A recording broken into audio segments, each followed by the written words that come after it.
วินเนอร์ผนึกพลังคลั่งยิ่งใหญ่ผลิตภัณฑ์กล่องเกลียงไกลเลื่องละบือจากสหรัฐอเมริกาคนเลื่องลือแนะนำตัวกันอีกครั้งหนึ่งนะครับ Matt can introduce himself again. My name is Matt Kilts and I'm managing partner of Trace Minerals. นะครับเขาชื่อ Matt Kilts นะครับเป็น managing partner ของ Trace Mineral นะครับผม Thank you, Neo Winner team, for such a warm welcome. ขอบคุณสำหรับชาวสมาชิก Neo Winner ทุกท่านสำหรับการต้อนรับที่อบอุ่นนะครับผม Thank you. Congratulations, Mr. Pong and Mr. Pong Sr. for such an amazing success in a wonderful company. ต้องขอบคุณท่านประธานพงษ์แล้วก็ท่านประธานซีเนียร์ท่านหนึ่งนะครับซึ่งให้การต้อนรับที่อบอุ่นแก่พวกเรานะครับผมแล้วก็ขอแสดงความยินดีกับสมาชิก Neo Winner ทุกท่านนะครับที่มาในวันนี้นะครับแล้วก็มีอาชีพที่ก้าวหน้านะครับสำหรับวันนี้ครับผม Congratulations. ขอบคุณมากเลยครับ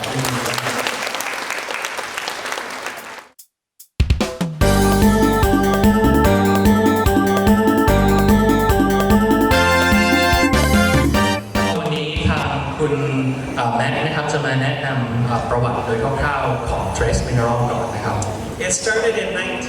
1969. บริษัทเนี่ยก่อตั้งปี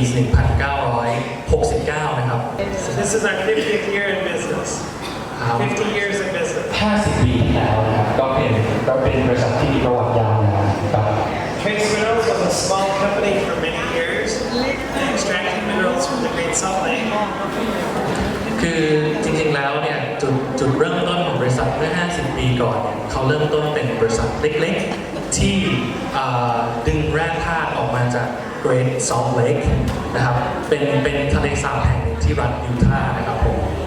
I started working there when I was a sophomore in high school, when I was 16 years old, and there was only 3 employees then. เป็นบริษัทที่เล็กมากจริงเมื่อ 50 ปีก่อนก็คือเขาเข้าไปฝึกงานที่บริษัทนี้ตั้งแต่อายุ 16 ปีครับ In 1999, myself and my business partner purchased Trace Minerals Research. แล้วหลังจากเข้าไปฝึกงานแล้วทำงานกับบริษัทมาเรื่อยๆก็ได้มีการเติบโตของบริษัทสุดท้ายในปี 1999 เขาก็ได้ซื้อบริษัทที่ตอนแรกเข้าไปเป็นพนักงานฝึกงานสุดท้ายซื้อบริษัทมาเป็นของตัวเองกับพาร์ทเนอร์คนหนึ่ง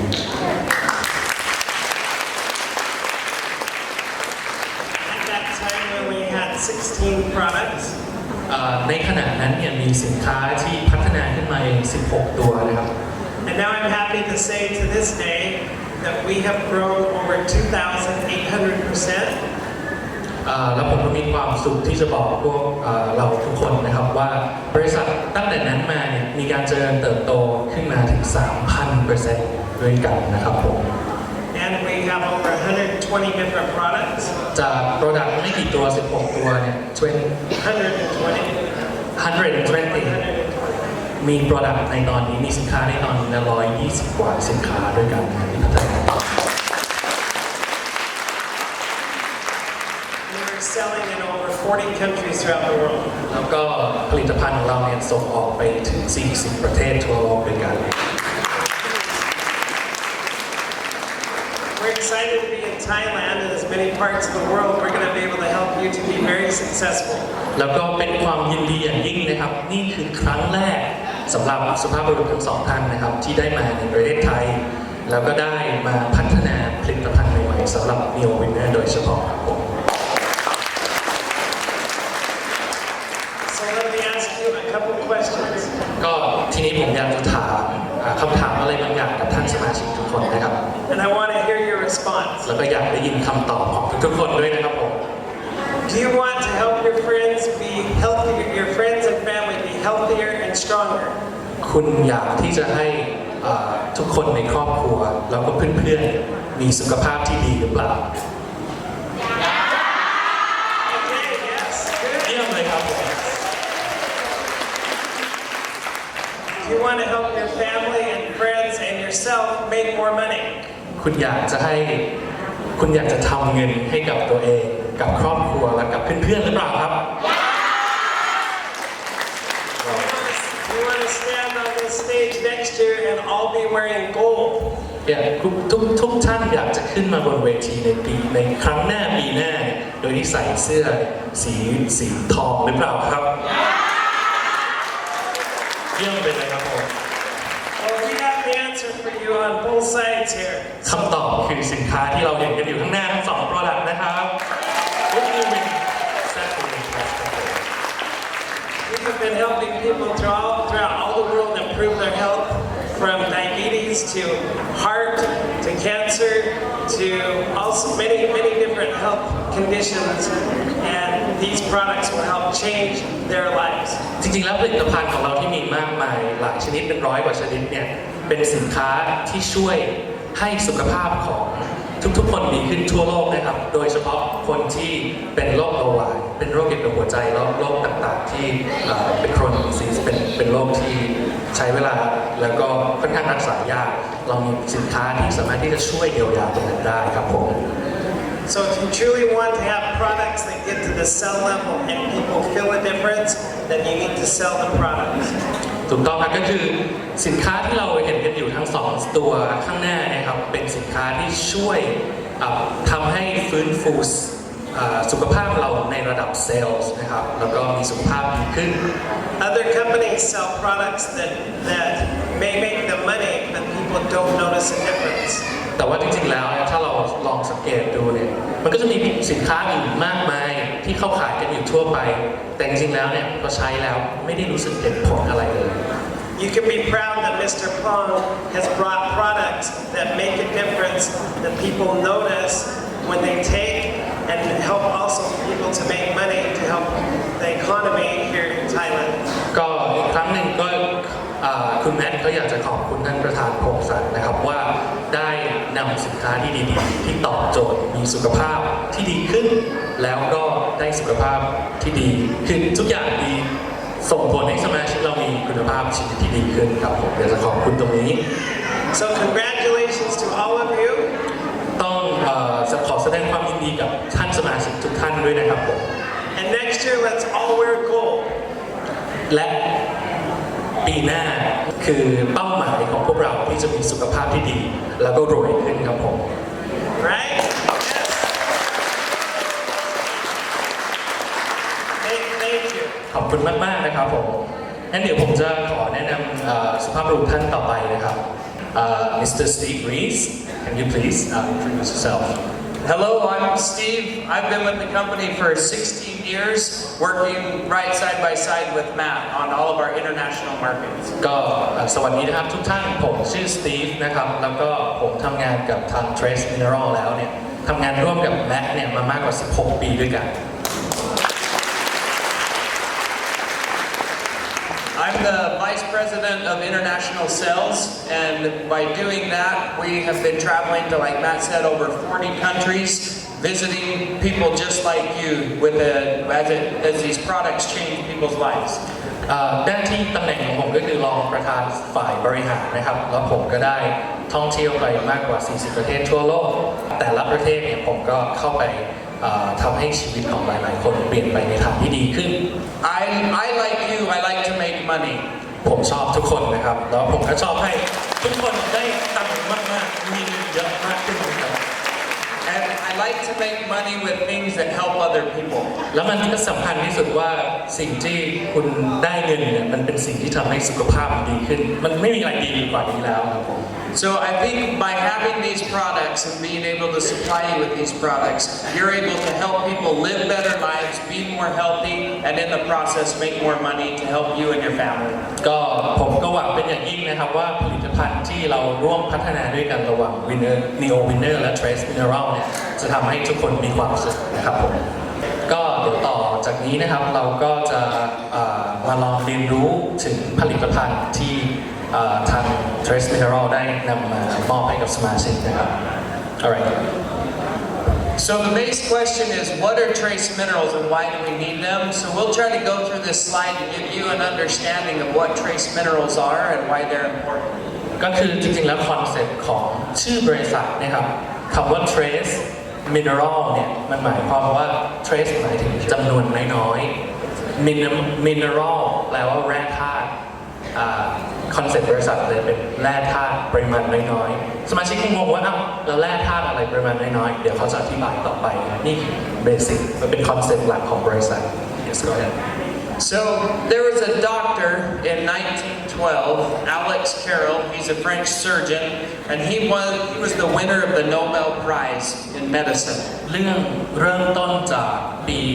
1912 นะครับมีคุณหมอที่ชื่อว่า Alexis Carroll เป็นคุณหมอ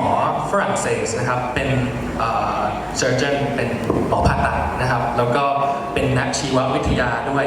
คนนี้เขาทำงานวิจัยแล้วเขาได้รางวัลโนเบลทางสาขาทางการแพทย์นะครับผม And we were actually asking Bart what the number one industry was here in Thailand, and he said farming and growing crops, right? Exactly จริงๆตอนที่เราพัฒนาผลิตภัณฑ์กันเนี่ยสตีฟเขาไม่เคยมาประเทศไทยเขาก็เลยถามผมว่าธุรกิจอันดับหนึ่งของประเทศไทยเนี่ยคืออะไรผมก็ตอบไปว่าจริงๆแล้วเนี่ยประเทศไทยเราเป็นเด่นด้านเกษตรกรรมคือการปลูกพืชและการเลี้ยงปศุสัตว์และอย่างอื่นนะครับผม So the soil, of course, is going to be very, very important here in Thailand and throughout all the world. But soil is the basis of human life. It's the only hope for a healthy world. จริงๆแล้วเนี่ยในประเทศที่ทำเกษตรกรรมเป็นหลักเนี่ยดินที่ใช้ปลูกพืชเนี่ยคือสิ่งที่สำคัญที่สุดจริงไหมครับสำคัญสำหรับการทำให้พืชเจริญเติบโตและสุดท้ายแล้วมันก็ส่งผลต่อชีวิตของเรานะครับงั้นเรื่องราวต่อไปที่เราจะมานำเสนอเนี่ยมันเป็นเรื่องราวที่เกี่ยวกับดินมันเกี่ยวกับดินยังไงจริงๆดินเนี่ยมันก็มีแร่ธาตุตามที่เราเข้าใจกันถูกไหมครับแล้วแร่ธาตุต่างๆเนี่ยมันเป็นแร่ธาตุที่ร่างกายเราเนี่ยได้รับเข้าไปรับผ่านทางไหนเราไม่ได้กินดินแน่นอนเรากินผ่านแร่ธาตุนั้นผ่านทางพืชผลทางเกษตรกรรมนะครับผมซึ่งเดี๋ยวเขาจะอธิบายไปว่ามันสำคัญยังไงบ้างนะครับ So when we eat our fruits and vegetables, if it's not in the soil, it's not in the fruit and vegetable that we eat. ก็คืออย่างที่ผมพูดก็คือว่าแร่ธาตุต่างๆมันส่งผ่านจากดินเข้ามาสู่ผลิตผลทางการเกษตรนะครับ Because the soil, the dirt, is made up of water, แล้วดินเนี่ยมันประกอบไปด้วยอะไรล่ะมีน้ำ air, มีอากาศ pieces of rock, มีก้อนหินเล็กๆน้อยๆก้อนกรวดนะครับ humus, which is the mixture of deposed plants, แล้วก็คือ deposed plants and animals. แล้วคือปุ๋ยคือเป็นปุ๋ยทางชีวะก็คือเป็นพวกเศษซากพืชสัตว์ที่ตายไปแล้วกลายเป็นดินเป็นปุ๋ยนั่นเอง So did you know it can take 850 years to form 2 centimeters of topsoil? 2 centimeters of topsoil. How many years?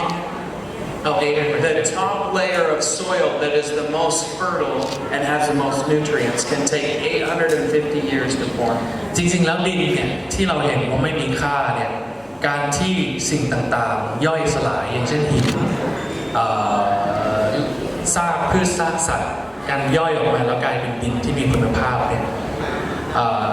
การที่สะสมของดินในระยะเวลาหนึ่งเนี่ยเขาบอกว่าดินที่มันจะพอกพูนขึ้นมาได้จากผิวโลก2เซนติเมตรเนี่ยมันใช้เวลาตั้ง850 ปีที่จะสร้างดินตรงนั้นขึ้นมานะครับ So this is the layer that we grow our plants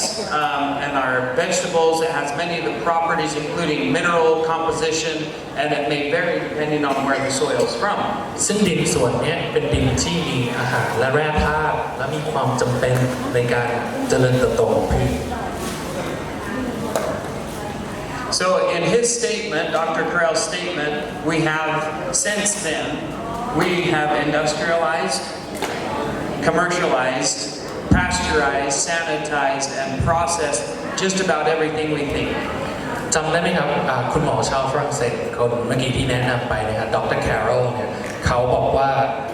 ในสมัยปัจจุบันมันมีการทำอุตสาหกรรมหนักนะครับการที่เราไป process อาหาร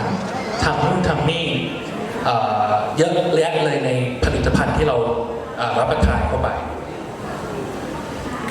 So in 1936, Dr. Charles Northern estimated that 99% of the American population was deficient in trace minerals because of agricultural farming. เหมือนกับเรามาผิดทางเพราะว่าจริงๆแล้วผลิตภัณฑ์ที่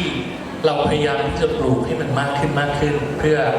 ตอบโจทย์คนที่มากขึ้นเรื่อยๆในโลกเราเนี่ยมันต้องผ่านกระบวนการเหล่านี้แต่เขาพบว่าเมื่อเข้าไปดูปริมาณแร่ธาตุที่พวกพืชผลเราเนี่ยส่งต่อมาให้เราจากดินเนี่ยกลายเป็นว่าถ้าดูจากคนอเมริกันนะครับเขาบอกว่าประมาณ 99% คือเกือบทุกคนของคนอเมริกันเนี่ยขาดแร่ธาตุครับที่จำเป็นต่อการทำให้ร่างกายมีสุขภาพดี So that was over 80 years ago that we were 99% mineral deficient. การศึกษาตรงนี้มันตั้งแต่1936นะครับนั่นคือประมาณ80ปีที่แล้วที่เขารับรู้เรื่องตรงนี้นะครับ So he went on to explain that how delicate these deficiencies are, that we're in our bodies it makes us die, we suffer, and we have sickness and shortness of life because of these mineral deficiencies. จริงๆแล้วเนี่ยการขาดแร่ธาตุจำนวนมากแร่ธาตุชนิดแร่ธาตุหลายๆอย่างที่อยู่ในดินเนี่ยมันมีเยอะแยะมากการขาดแร่ธาตุเหล่านี้จำนวนแค่เล็กน้อยเนี่ยมันก็ส่งผลถึงคุณภาพชีวิตของทุกคนนะครับซึ่งขาดเป็นระยะเวลานานก็ทำให้ตายเร็วขึ้นก็เป็นไปได้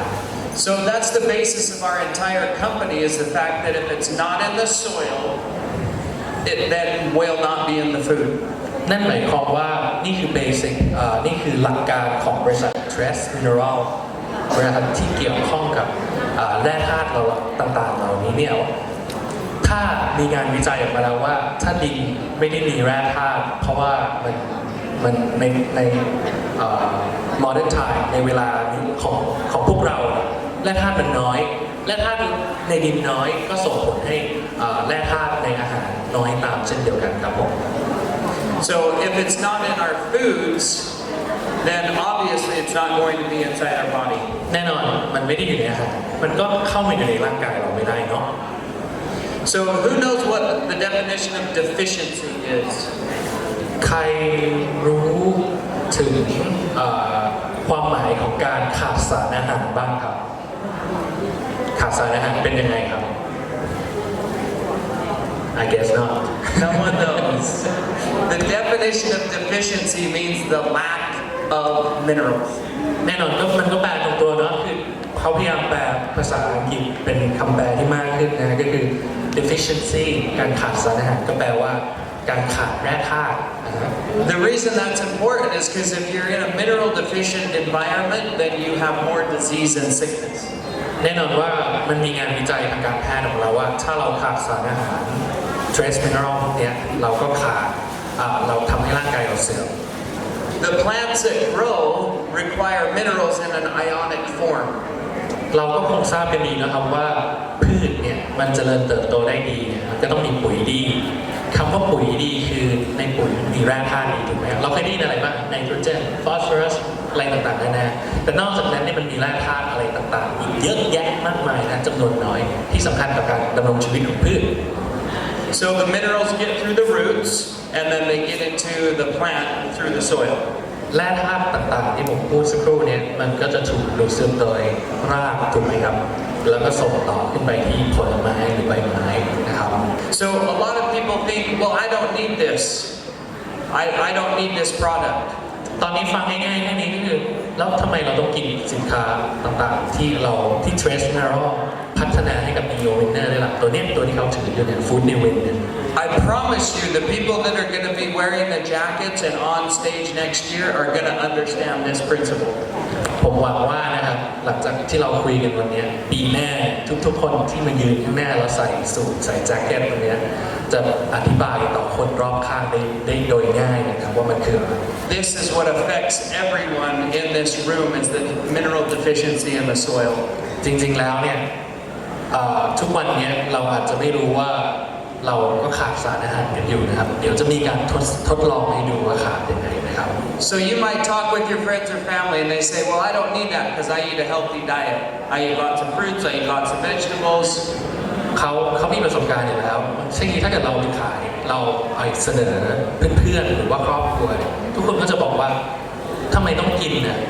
ทั้งที่วันนี้ทุกวันเนี่ยก็กินพวกผลไม้อาหารดีๆอยู่แล้วทำไมต้องกินเพิ่มAnd I'll show you a demonstration in just a minute how important these minerals are, because even eating that raw diet like we're getting in the soil from the plants, if you're not getting the minerals, you're not getting nutrition to your body, which is going to make you prone to disease. ก็เดี๋ยวจะมีเครื่องมือทดสอบนะครับหลังจากนี้ว่าการที่เราขาดสารอาหารเนี่ยมันเป็นยังไงแล้วสิ่งนี้มันจะตอบโจทย์ได้ยังไงนะครับ So when a mineral goes into the plant in the root system, it goes in an ionic form. The plant puts this element through a process that the exterior of the root links to a carbon molecule and breaks it into its smallest form, which is an ion. ก็สารอาหารอย่างเงี้ยเราเป็นศัพท์เทคนิคที่เราควรจะจำไว้แล้วเอาไปพูดได้ในอนาคตนะครับว่า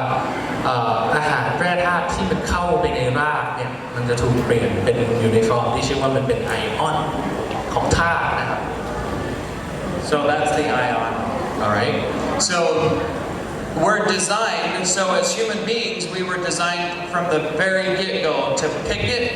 pluck it off of a tree, right. dig it out of the ground, fish it, or kill it.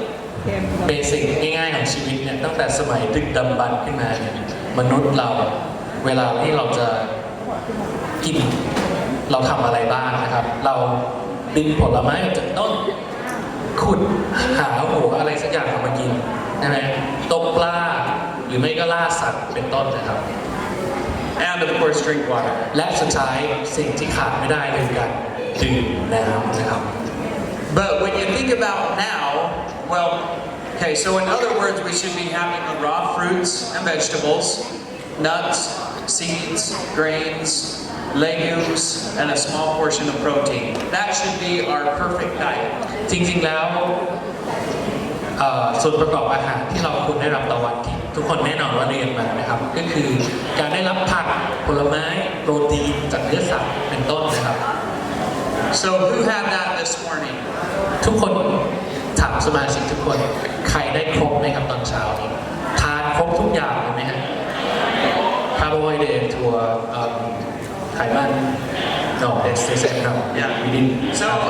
unfortunately, what we did is we got it out of a can, out of a box, a pickup window, McDonald's, ทำไมโอเค concession stand, and vending machine. คือถ้าเป็นคนอเมริกันเนาะดูวิถีชีวิตคนอเมริกันกันเนี่ยเขากินอะไรเขาก็ไปซูเปอร์มาร์เก็ตไปซื้ออาหารกระป๋องอาหารที่มาจากกล่องอาหารที่ไปซื้อตามแมคโดนัลด์เขาบอกอาหารมันแย่นะครับมันเป็นฟาสต์ฟู้ดนะ So that's contrary to everything that we grew up as, like the base human foundation. We're doing everything contrary to that now in our eating. ก็อย่างที่บอกเนี่ยมนุษย์เนี่ยตั้งแต่สมัยดึกดำบรรพ์มาเนี่ยเราเกิดมาเนี่ยเราควรที่จะกินอาหารอย่างที่บอกอะดึงมาจากต้นไม้ล่าสัตว์กินอะไรเอาให้ครบทุก5 หมู่แต่ทุกวันเนี่ยสมัยใหม่เนี่ยเราไม่ได้ทำตามนั้นเลยแล้วเราก็กินอาหารที่เขาเรียกว่าเป็นจังก์ฟู้ดอาหารแย่ๆอาหารขยะอย่างฟาสต์ฟู้ดอย่างที่บอกนะครับ So then with our water consumption in America, it's a big problem with energy drinks and replacing water with something else. แล้วก็สิ่งที่สำคัญที่สุดถ้าพูดถึงคนอเมริกันเพราะเขามาจากอเมริกาเนาะเขาบอกว่าคนอเมริกาเนี่ยคุณภาพชีวิตก็ไม่ได้ดีนะครับเอาจริงๆเพราะว่า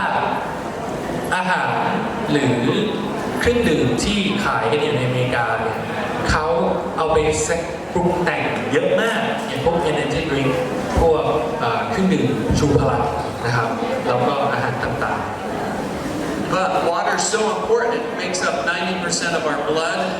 85% of our brain, 75% of our tissue, and 30% of our bone and skeleton. คือคอนเซ็ปต์ก็คือทั้งเราเอาอะไรก็ไม่รู้ไปคือไปดัดแปลงน้ำที่เราควรจะได้น้ำเปล่าดีๆดึงเข้าไปดัดแปลงให้มันเสียหายซึ่งน้ำเนี่ยมันเป็นส่วนประกอบ 90% ของสมอง 85% ของสมอง 90% ของเลือด 75% ของเนื้อเยื่อหรือเซลล์ของเรานะครับเซลล์1 เซลล์ประกอบไปด้วยน้ำถึง 75% อันนี้จำไว้นะครับ So it's important that we're drinking enough water and have our proper trace minerals because we lose 2.5 to 3 cups of water every day just through breathing and loss of fluid. แล้วก็คอนเซ็ปต์ก็คือว่าน้ำที่เราดื่มไปเนี่ยเราเสียจากการเสียเหงื่อการออกกำลังกายแล้วก็น้ำที่เรากินเนี่ยถ้าเกิดมันไม่มี trace mineral มันก็จะทำให้ร่างกายเราไม่ดีเพราะฉะนั้นคอนเซ็ปต์ง่ายๆคือเราก็ต้องเอา trace mineral มาใส่ในน้ำSo it's important that we understand we need the minerals from the soil because we're constantly losing the minerals from breathing, sweating, urination, defecation, and menstruation. Constantly, the body is going through a cycle of losing minerals and putting stress on our bodies. จำได้ไหมครับตอนแรกเราเริ่มจากดินเนาะดินขาดสารอาหารก็ไม่ได้มาทำอาหารที่เรากินนอกจากนั้นเนี่ยการเสียแร่ธาตุต่างๆมันเป็นขั้นตอนปกติของร่างกายที่ว่าออกกำลังกายเสียเหงื่อแค่หายใจธรรมดาก็เสียพวกแร่ธาตุหรือเรียกว่า trace mineral เนี่ยออกไปจากร่างกายแล้วมันจำเป็นมากที่เราจะเสริม trace mineral นี้กลับเข้าไปสู่ร่างกาย So we have a thing that's called cabin fever in America during the winter. You ever heard of that? No, cabin fever. Never heard of it. It means that we miss the sun. So when it's cloudy and overcast and it's winter and cold, you get cabin fever and you want to get out, but it's too cold or it's too cloudy. Cabin, like the cabin. Yeah, like a cabin building. I see. You're stuck in a cabin. ที่อเมริกาเนี่ยเขาจะมีโรคหนึ่งที่เขาพูดติดปากกันก็คือคาร์บอนฟีเวอร์คือเป็นโรคคาร์บอนเป็นไข้คาร์บอนอะไรสักอย่างนะครับซึ่งเขาบอกว่ามันเป็นโรคที่เขาเรียกกันว่าคือในอเมริกาเนี่ยช่วงหน้าหนาวหรือสภาพอากาศเขาเนี่ยแดดไม่ค่อยมีครับมันจะครึ้มทั้งวันไม่มีแดดSo what we're missing is vitamin D3. Our bodies can synthesize the sun to create vitamin D3. ท่านสมาชิกหลายคนจำได้ไหมครับผมทางทีมพัฒนาผลิตภัณฑ์เราก็เคยมาสอนนะว่าวิตามินดีเนี่ยมันสังเคราะห์ได้จากร่างกายจำได้ไหมครับยิ่งตอนที่มีแสงแดดส่องเราเนี่ยมันจะสังเคราะห์วิตามินดีจากร่างกายของเรา trace mineral หรือแร่ธาตุไม่สามารถรับสังเคราะห์ได้เองจากร่างกายคอนเซ็ปต์สำคัญ We have to put those back in our body. So that's why trace minerals are so important because if they're once again not in the soil, they're not in the fruit, they're not in our body. ก็อย่างที่ย้ำกันนะครับแร่ธาตุไม่มีในดินไม่มีอาหารเราต้องเสริมเข้าไปเองจากนี้นะครับแล้วก็อันนี้ที่เห็นข้างบนเนี่ยเป็นตารางแร่ธาตุบางตัวเนี่ยเป็น trace mineral นะครับ So you're either and the ionic minerals that we talked about coming into the soil in the ionic form, that's important because your brain is a big ionic machine. Okay. สิ่งที่สำคัญสิ่งที่เราต้องจำได้นะครับสำหรับแร่ธาตุก็คือว่ามันเป็นส่วนประกอบเป็นส่วนสำคัญที่ทำให้สมองเราและสมองเราวิ่งได้มีสติคิดไวนะครับ And that's important because we're not clinically dead when our heart stops. It's actually when our brain stops sending electrical responses to the rest of the body. เคยได้ยินเรื่องราวต่างๆครับอย่างเช่นทางการแพทย์เนี่ยเขามองว่าเวลาที่หัวใจตอนไหนที่คนเราตายทางการแพทย์นะครับไม่ใช่ตอนหัวใจหยุดเต้นนะครับทางการแพทย์สมัยใหม่ตอนที่คนตายนั่นคือตอนที่สมองตาย So if you're tired, if you have stress,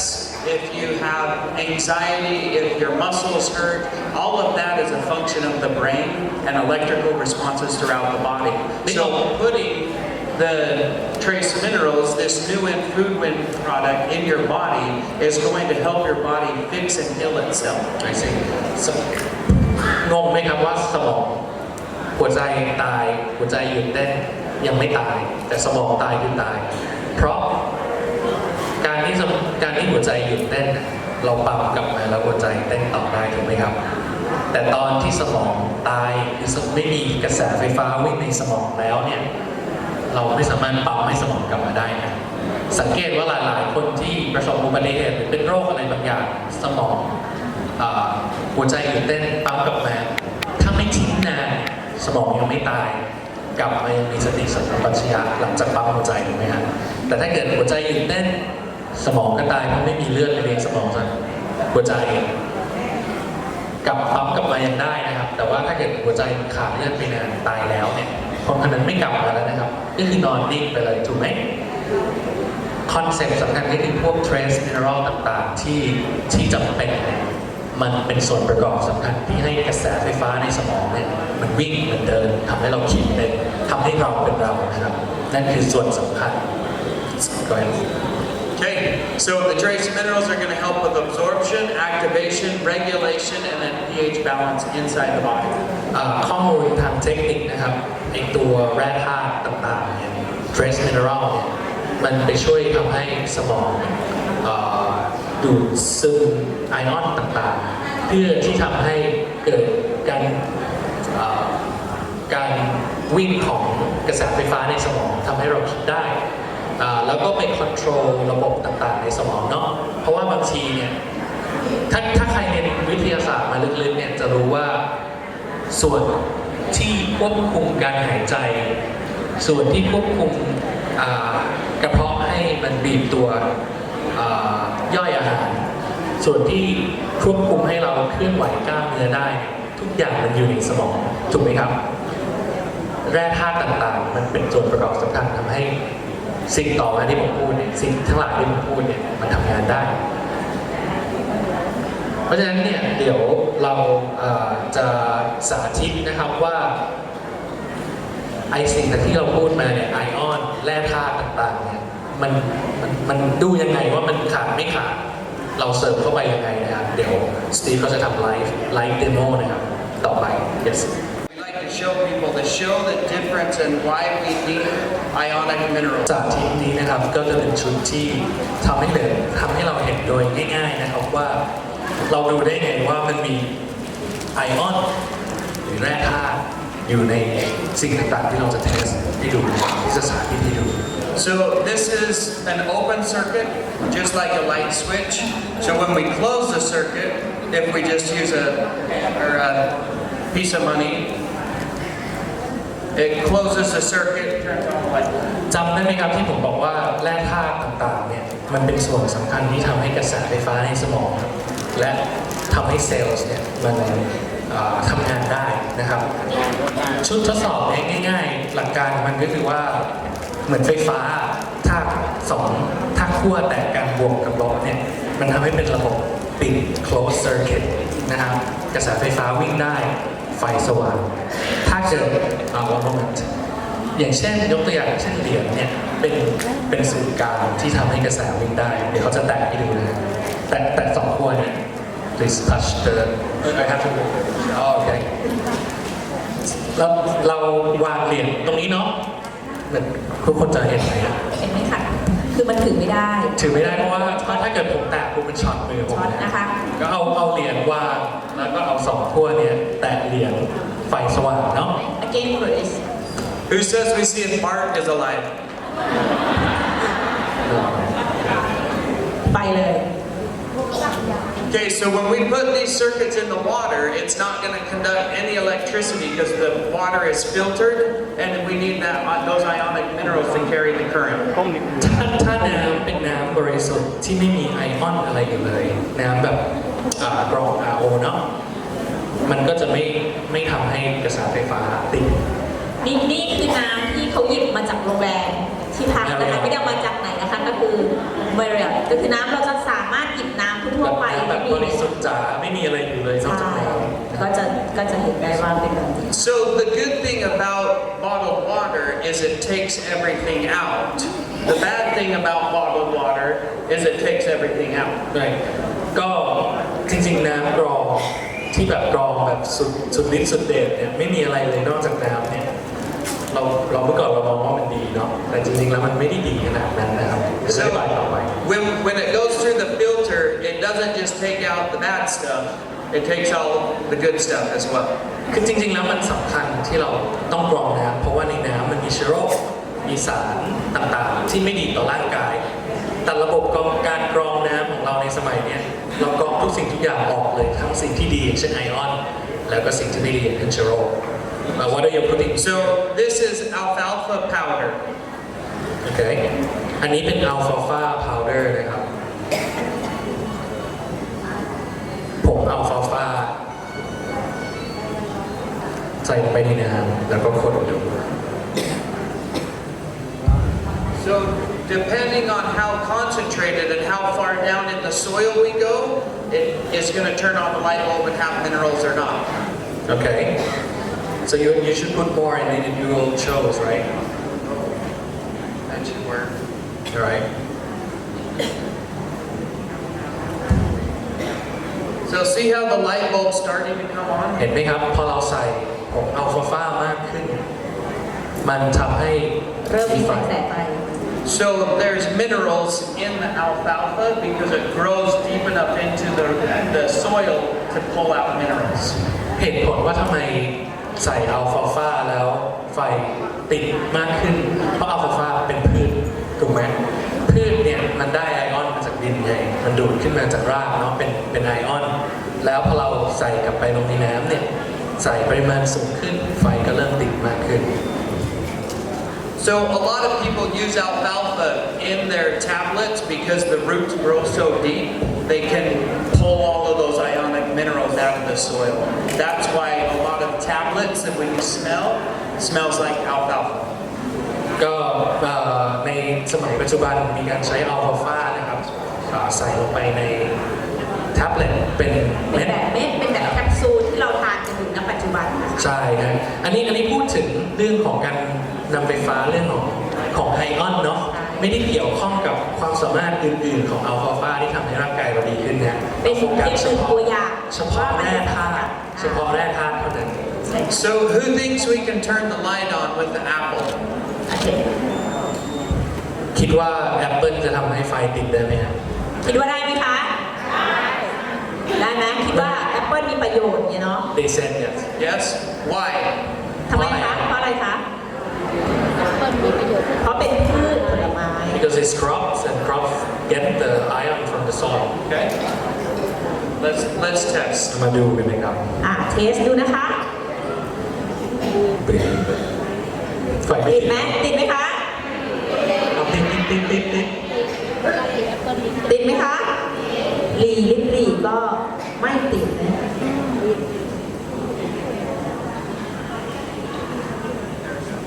เห็นไหมติดไหมคะติดแต่ติดก็ไม่ได้เยอะมาก ส้มนะครับ Where do you get this from These two are from Marriott's breakfast this morning. จาก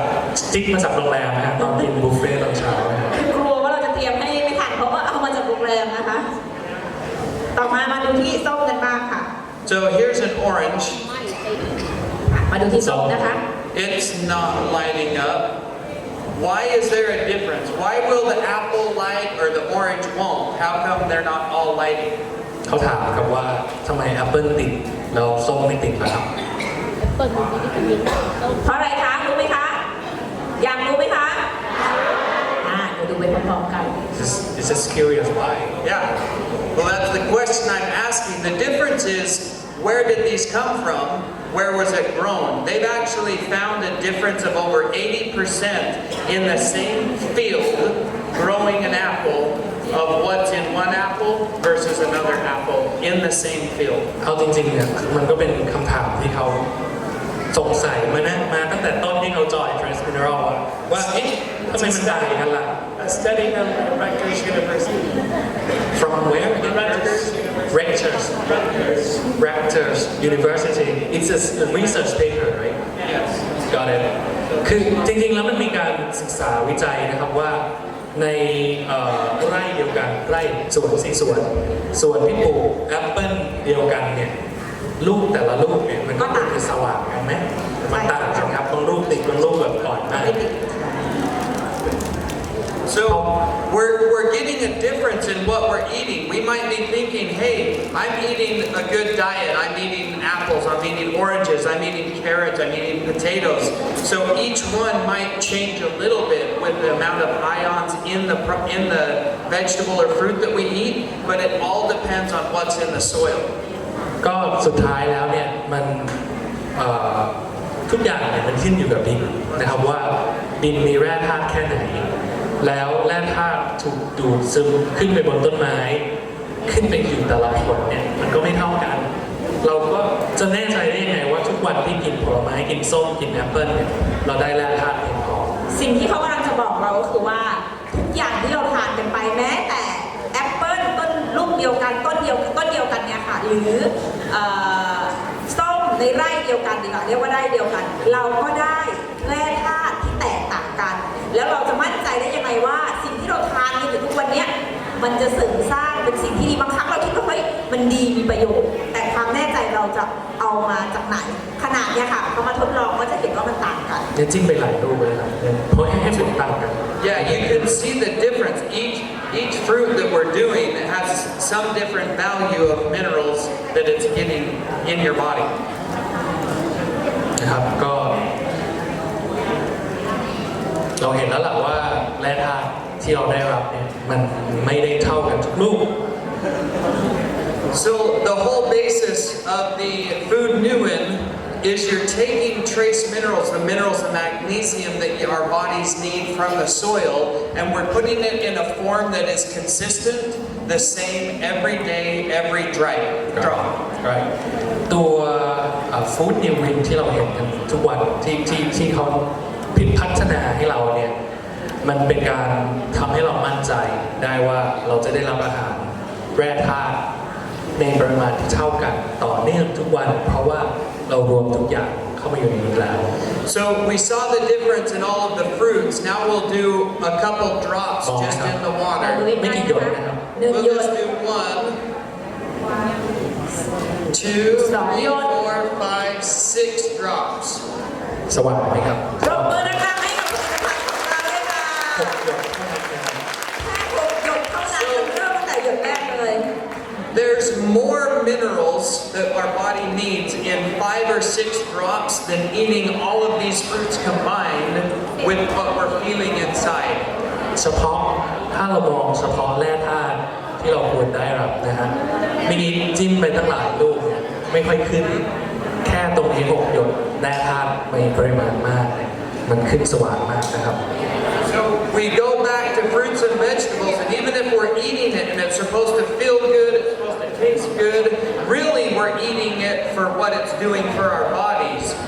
Because of over-harvesting and poor crop rotation, the minerals are not in the foods we eat. Right. Hence, we can't light the light bulb. We need supplements to be able to get us the nourishment we need so our bodies heal itself. การทำเกษตรกรรมเชิงอุตสาหกรรมหมายถึงการทำที่มากเกินไปการโรเตทการปลูกพืชซ้ำหลายๆครั้งทำให้แร่ธาตุในดินเนี่ยมันถูกปลดปล่อยไปในหลายๆครั้งถูกไหมฮะในพืชนั้นปลูกต่อๆไปแร่ธาตุก็น้อยลงนี่คือคอนเซ็ปต์หลักของผลิตภัณฑ์ก็คือว่าเราก็เอาตัวฟู้ดนิววินมารับประทาน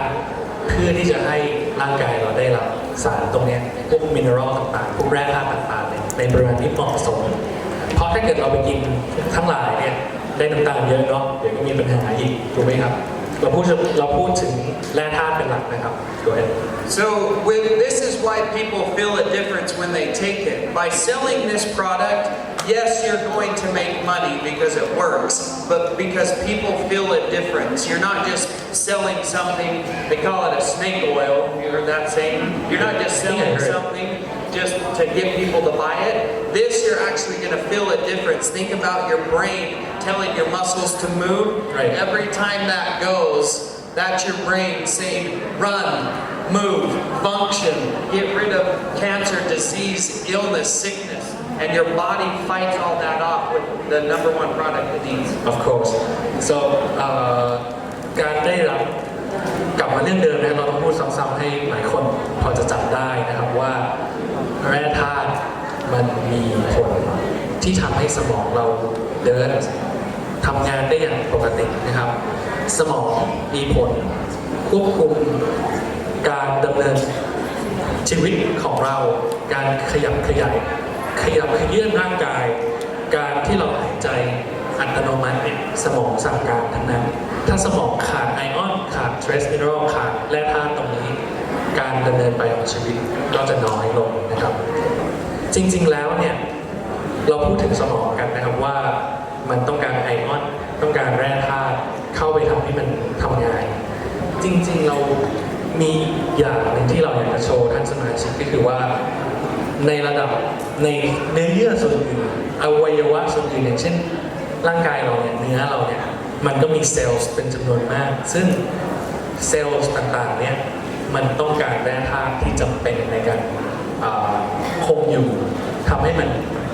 มีชีวิตเนาะเซลล์แต่ละเซลล์นั้นเนี่ยเดี๋ยวทางสตีฟเขาจะโชว์รูปหนึ่งนะครับว่าให้เราดูว่ามันสำคัญยังไงจะเห็นไหมคะว่า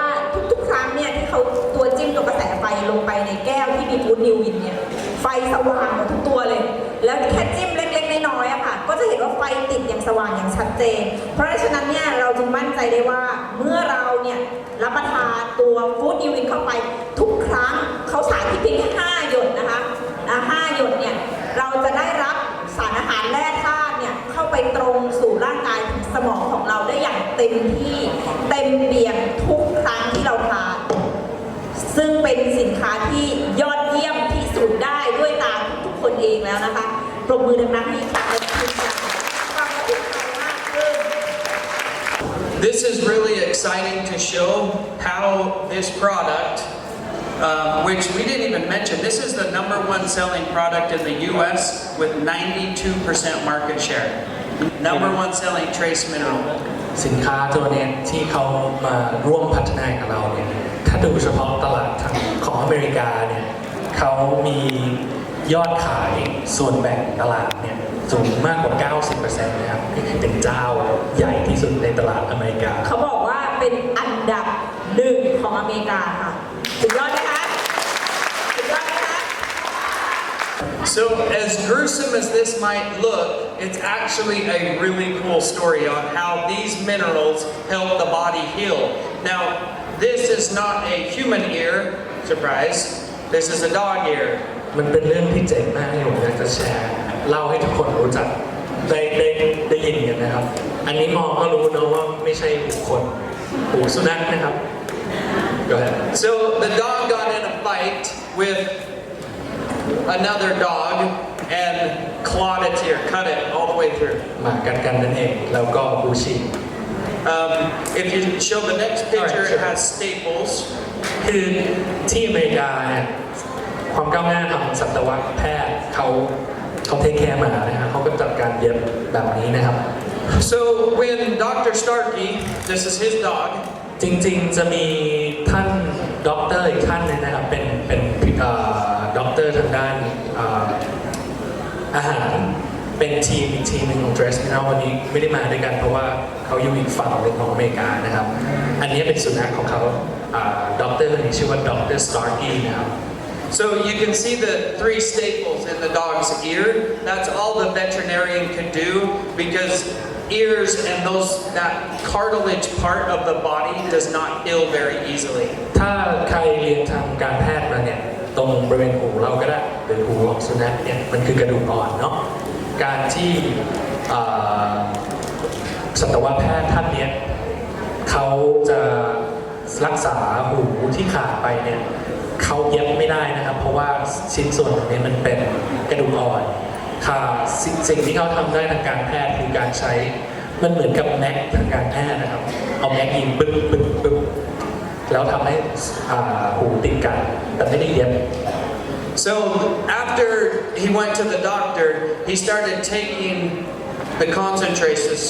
same product, and putting it on his dog's ear and rubbing it in every day. แน่นอนว่าดร.สตาร์กี้เนี่ยเขาเป็นผู้เชี่ยวชาญทางด้านผลิตภัณฑ์ทางด้านสารของอาหารเสริมเนี่ยเขารู้อยู่แล้วว่าตัว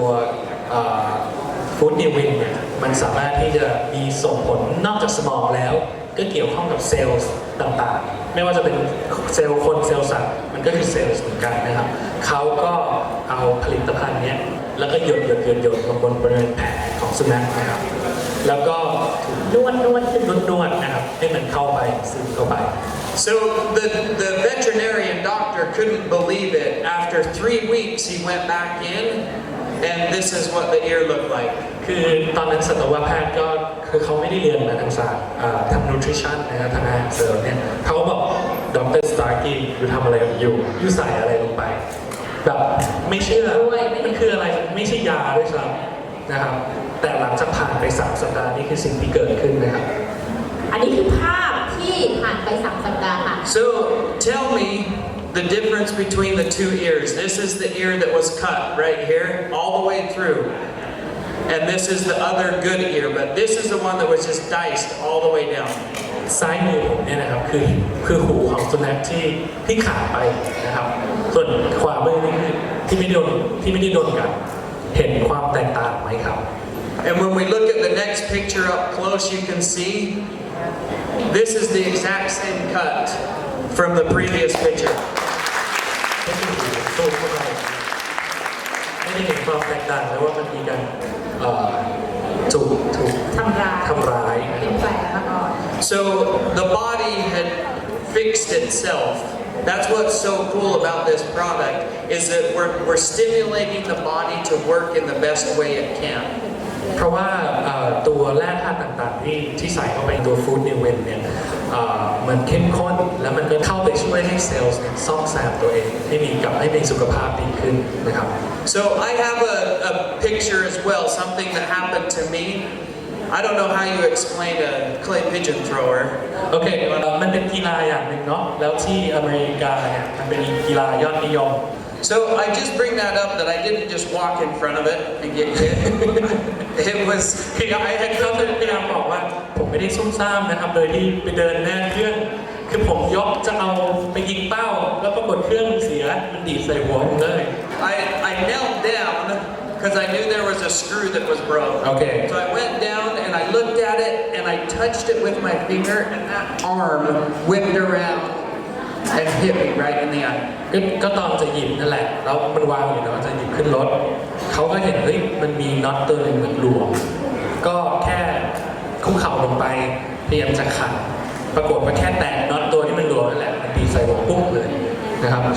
เดี๋ยวจะให้ดูว่ารูปเป็นยังไงยังมีอารมณ์ถ่ายรูปนะครับตอนนี้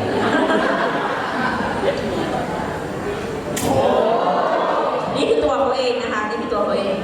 So this little curve right there is the edge of the clay pigeon arm that would throw it out so you could shoot it. คือต้องนึกสภาพนะใครดูการแข่งขันเนี่ยไอตัวเป้าเนี่ยมันดีขึ้นไปสูงมากนะครับแต่นี่คืออยู่หน้าเครื่องแล้วขามันดีปึ้งใส่มันก็เป็นแผลที่ลึกมากเลย So after I went to the doctor, I had 22 stitches put in underneath my eye and then around this corner. เย็บ22 เข็มด้วยกันนะครับ And for about a month, I would sit with this same product on my finger and I would just rub it on my eye. แน่นอนว่าตอนนั้นเนี่ยทำงานกับ Trace Mineral มานานเนี่ยรู้อยู่แล้วว่าสินค้าตัวนี้มันช่วยทำให้เซลล์กลับมันมีสุขภาพดีขึ้นเขาก็นั่งหยดแล้วก็ถูแผลเป็นเวลา1 เดือนหลังจากนั้นนะครับ after a month Yeah, you could see there's no swelling, there's no chelation, the hard clumps, and completely underneath my eye you can't even see it at all. คือปกติแล้วแผลลึกและกว้างขนาดนี้มันจะทำให้เป็นแผลแล้วก็มีจุดบริเวณที่เป็นแผลเป็นดำๆเนี่ยเกิดขึ้นแต่เดี๋ยวหลังจากสตีฟลงไปจากเวทีทุกคนมาดูที่หน้าสตีฟได้ว่าแผล เขาบอกว่า เนี่ย มาดูที่หน้าเขาได้เลย นะครับผม So I'm convinced, thanks to the good Lord upstairs and also the product, Food Newen, it allowed my body to heal itself, that I didn't lose any sight and my skin fixed itself. แน่นอนก็คือตัว Food Newen เนี่ยมันเขาเชื่ออยู่แล้วว่าสินค้ามันดีเราก็ได้ใช้หยดกับตัวเองด้วยคือจริงๆแน่นอนว่าการรับประทานโดยหลักคือการดื่มเข้าไปแต่ว่าการหยดลงไปที่เซลล์โดยตรงมันก็ช่วยทำให้เซลล์มันได้รับตรงนั้นเลยตรงไปเลยนะครับผม So we're very excited to have you sell both of these products, both the Food Nuan and the Z Nuan, and how important that is. So with the Food Nuan, it's a powerful trace mineral and magnesium to help the body heal itself. The magnesium content is the bone and joints, heart, brain function to get those minerals. จริงๆมันมี product 2 ตัวเนาะตัวที่เรารู้จักเรายังไม่รู้จักว่าวันนี้เขามาพูดเป็นหลักเนี่ยก็คือตัว Food Nuan ตัวนี้นะฮะซึ่งนอกจากไม่ใช่นอกจากใน1 ขวดเนี่ยมันมีแร่ธาตุเยอะมากแล้วตัวเด่นของมันเนี่ยก็คือตัวแมกนีเซียมนะครับซึ่งแมกนีเซียมเนี่ยมันมีผลการศึกษาที่นอกจากจะช่วยเป็นอิเล็กโทรไลต์ทำให้สมองแล่นทำให้เซลล์มีสุขภาพดีหายดีขึ้นมันยังมีการศึกษาวิจัยทางคลินิกเดี๋ยวผมจะโชว์เปเปอร์ต่อไปได้ว่ามันทำให้ข้อเข่าดีขึ้นด้วยครับผมอันนี้ไม่ได้โม้คือมันมีการศึกษาจริงๆเป็นเปเปอร์วิจัยนะครับผมแล้วก็อีกตัวหนึ่งก็คือ Z-Nuan Plus So this product also has a clinical trial on it in a medical journal that it helps with osteoporosis and osteoarthritis, which already translated. Okay, so it's really important. It's the #1 selling. It's clinically tried. We're kosher, GMP, halal, vegan, vegetarian, NC Omri, and GRAS certified. ก็คือจริงๆไม่ได้ย้ำเน้นเนาะเพราะว่าจริงๆแล้วเนี่ยผลิตภัณฑ์เนี่ยผลิตจากอเมริกาแล้วโรงงาน Trace Mineral ประสบการณ์มามากกว่า50 ปีเนี่ยเขามี certificate มีใบรับรองสำคัญนะครับว่าโรงงานเป็นโรงงานที่ได้มาตรฐานแล้วได้ certificate เยอะมากที่ทำให้เขาเป็นระดับของอเมริกาในด้านอาหารเสริมทางmineral นะฮะทางตัวนี้นะครับผม And you know how important the cell food is on the opposite end with the acidity to help promote ionic minerals into the body, and that acidity helps to balance out the body as well. ในตัวของอีกตัวหนึ่งนะครับที่เราอาจจะรู้จักกันแล้วก็คือตัว Z-Nuan เนี่ยตัวนี้มันเป็นสินค้าที่มีกรดอยู่ในตัวนะครับโดยกรดตัวนี้เป็นการปรับสมดุลให้ร่างกายเนี่ยสามารถที่จะดูดซับตัวแร่ธาตุได้ดีมากขึ้นนะครับผม So this is providing oxygen to the cells, which of course is very important, so the cells can move around and deliver oxygen to the rest of the body. แน่นอนอย่างที่เรารู้กันอยู่แล้วว่าตัว Z-Nuan เป็นตัวที่เพิ่มออกซิเจนให้กับเซลล์เพราะฉะนั้น2 product 2 สินค้าเนี่ยมันเป็นส่วนที่สนับสนุนกันตัวหนึ่งให้แร่ธาตุตัวหนึ่งให้ออกซิเจนและเป็นกรดที่ปรับสมดุลให้ตัวนี้ดูดซึมได้ดีมากขึ้นนะครับการทำงานเนี่ยมันต่างกันง่ายๆนั่นเองค่ะ So of course when you take both of them together is going to be the best approach. You're getting the oxygen to the cells, you're getting the magnesium to the heart, the brain, and the trace minerals. You're going to allow the body to heal itself by taking both products at the same time. แน่นอนว่าการที่เรารับประทาน2 ตัวทำให้เราเนี่ยมันปรับสมดุลของร่างกายเนาะแล้วก็ทำให้ทุกส่วนเนี่ยทำงานประสานกันได้ดีมากขึ้นนะครับผมจัดเสร็จก็เป็นการจบการดำเนินรายการของฝั่ง Trace Mineral นะครับผม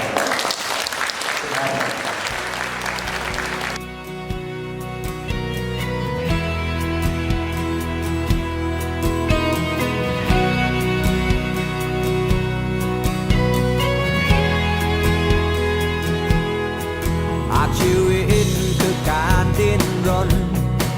คนหนึ่งคนต้องเดินก้าวไปให้เรารู้เส้นทางแห่งใจแล้วก็ไปให้ถึงที่นั่นเพราะชีวิตคือการต่อสู้ให้เรียนรู้ด้วยใจตั้งมั่นเส้นทางไกลแค่